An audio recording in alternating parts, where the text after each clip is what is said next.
In this video, I'll show you how to speed paint grimdark and weathered Sons of Horus. This technique works for infantry and vehicles alike and is easily adaptable to any legion or chapter. Best of all, there's no edge highlighting required and also works without an airbrush. I'm Stahly from Tale of Painters and let's get painting Sons of Horus.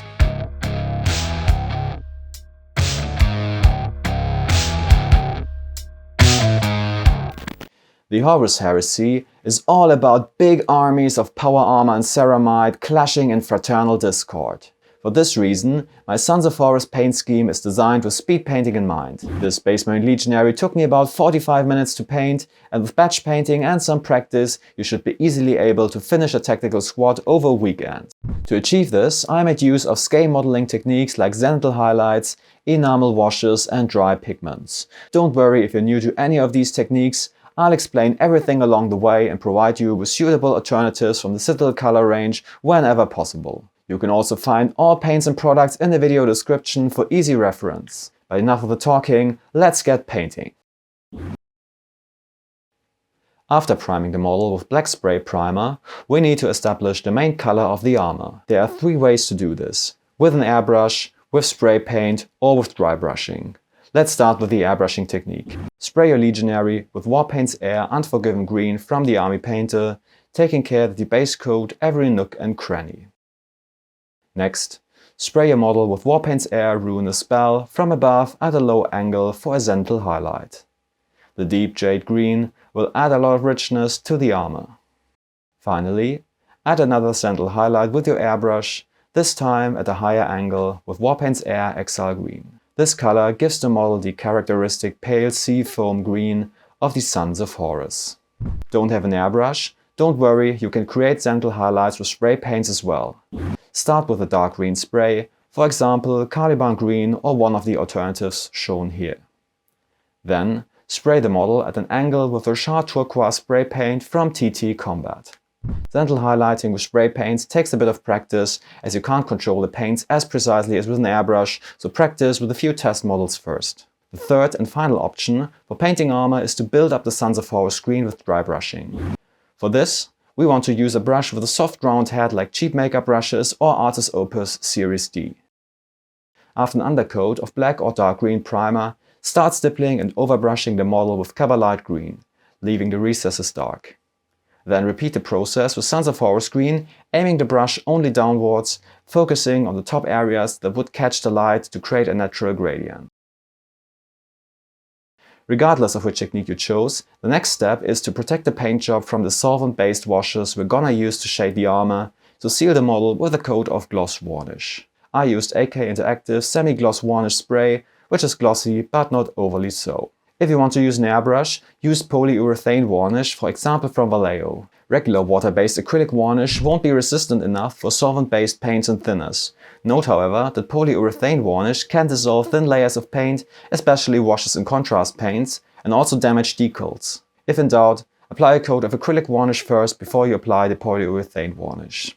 Once the model is glossed up, shade the armor by applying a black enamel wash directly into the recesses of the armor.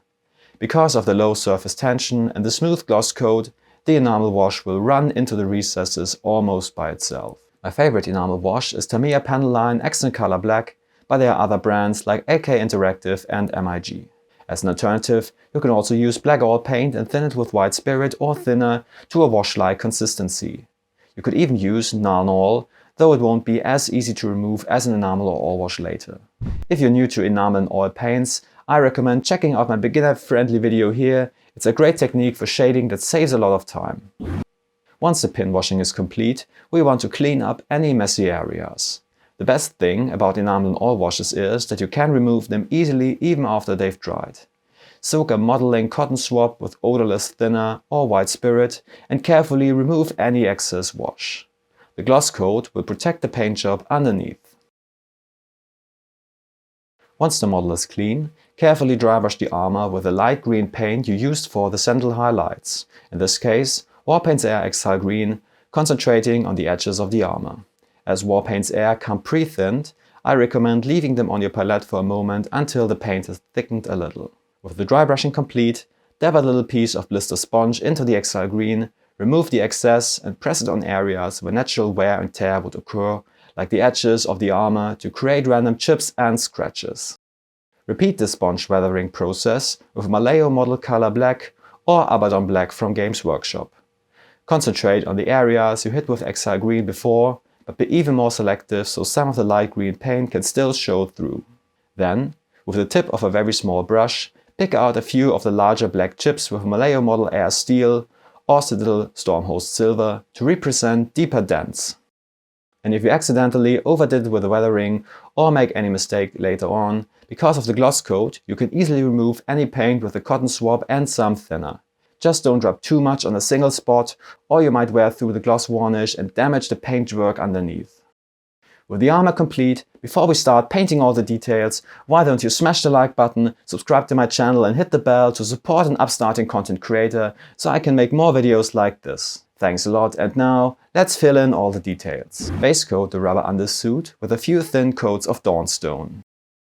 Then, base coat the casing of the bolter with Vallejo model color German Grey or Corvus Black from Games Workshop.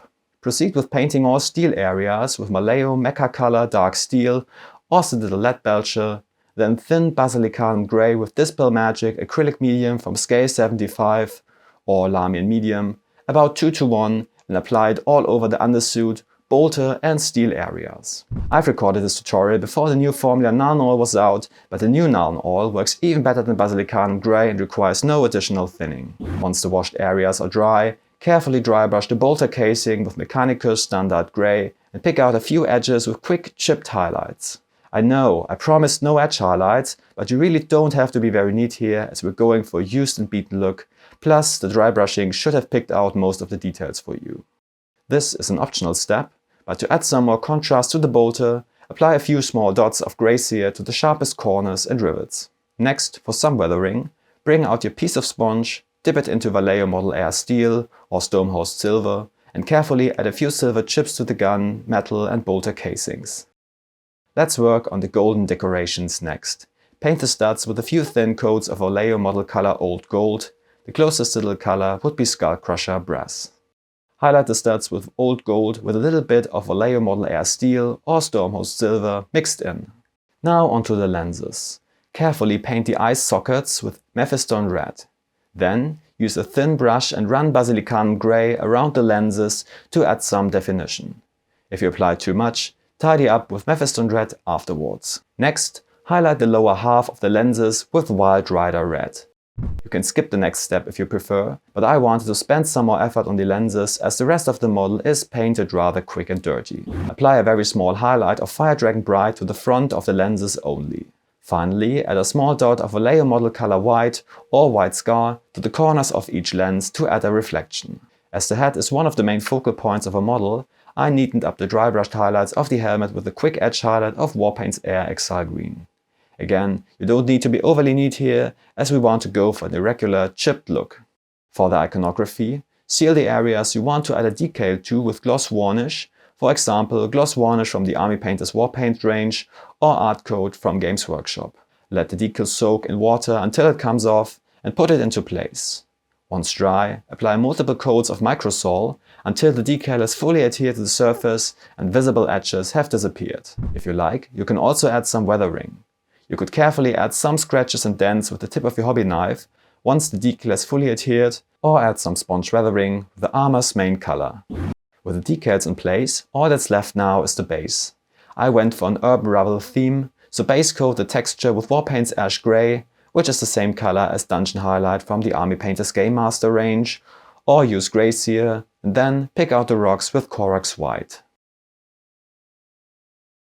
Now we want to add dry pigments for a realistic dusty effect. Use an old brush for this and start working Vallejo pigments Dark Slate Grey into the texture of the base and also smear a little bit around the feet of the model. Next, work a little bit of light slate grey into the recesses of the feet. Finally, add a spot or two of burnt umber and blend them into the dark grey pigments to add some more natural variation. To complete the model, paint the trim of the base with Warpaints Matte Black or Abaddon Black from Games Workshop and give the model a coat of matte varnish. I used Mr. Premium Top Coat Flat from Mr. Hobby, which might not be a cheap product, but is one of my favorite spray matte varnishes. You can find a list of my favorite spray and brush and varnishes on my website. A link is in the description below.